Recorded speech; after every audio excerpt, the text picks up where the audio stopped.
கர்த்தர் அதிசயங்களை செய்கிறார் ஊழியங்கள் வழங்கும் ஜீவ வார்த்தை. இந்த நாளிலும் கர்த்தருடைய ஊழியக்காரன் இயேசுவின் நாமத்தில் உங்களை வாழ்த்தி ஆசீர்வதிக்கிறேன். நீங்கள் கர்த்தரால் ஆசீர்வதிக்கப்பட்டவர்கள். ஆண்டவர் உங்கள் வாழ்க்கையில பெரிய பெரிய காரியங்களை நிச்சயமாய் செய்வார். சோர்ந்து போக வேண்டாம். கர்த்தரை தேடுகிறவங்களுக்கு ஒரு நன்மையுமே குறைபடாது. நம்முடைய காரியங்களை ஆண்டவருடைய சமூகத்தில் சொல்லுகிற எல்லாருடைய வாழ்க்கையிலும் நன்மையான காரியத்தை நிச்சயமாக ஆண்டவர் செய்வார். வேத வசனத்தை கேட்குறவங்க, வேத வசனத்தை விசுவாசிக்கிறவங்க ஒரு நாளுமே கெட்டு போக மாட்டாங்க. நீங்களும் அப்படி வேத வசனத்தை கேளுங்க, வாசிங்க, தியானிங்க, நம்புங்க. உங்கள் வாழ்க்கையில் ஆண்டவர் பெரிய காரியத்தை செய்வார். 21 நாட்கள் அற்புத இரவு ஜெபம் நடந்து கொண்டிருக்கிறது. மறந்து விடாதீங்க, கலந்து கொள்ளுங்க, ஆஸ்வதிக்கப்படுங்க. ஒவ்வொரு நாளும் இரவு 9 மணிலேருந்து 12 மணி வரையிலும் ஆலயத்துக்கு முடிச்சா வாங்க. உங்களுக்கு ஆலயத்தில் வர முடியலைன்னா ஜேடிஎம் சர்ச் யூடியூப்பில் இணைந்து கொள்ளுங்க. கர்த்தர் பெரிய காரியங்களை செய்வார். இந்த நாளும் ஜீவார்த்தைக்கான வசனம் சங்கீதம் 34:22. கர்த்தர் தமது ஊழியக்காரன் ஆத்துமாவை மீட்டுக் கொள்ளுகிறார்.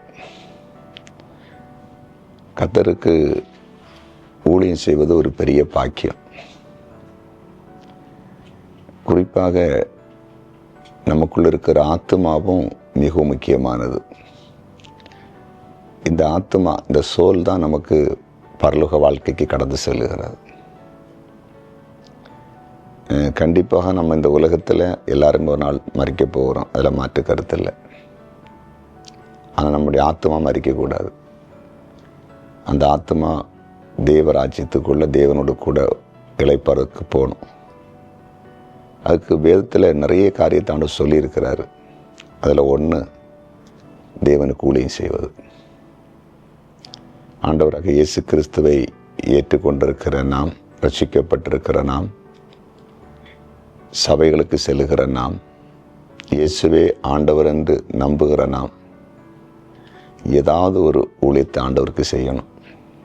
ஊழியன்னா ஏதோ ஒரு பெரிய கூட்டத்தில் என்று பிரசங்கித்து கொண்டு நிற்பது மட்டும் இல்லை. ஒரு தனியாக ஒரு ஆத்மாவுக்கு இயேசுவின் அன்பை சொல்லலாம். கஷ்டப்படுகிற ஒரு நபருக்கு இயேசுவின் அன்பை சொல்லலாம். நீங்கள் செல்லுகிற சபைக்கு ஒரு ஆத்மாவை, ஒரு தனி மனிதனை, ஒரு தனி மனுஷியை, ஒரு குடும்பத்தை அழைத்து செல்லலாம்.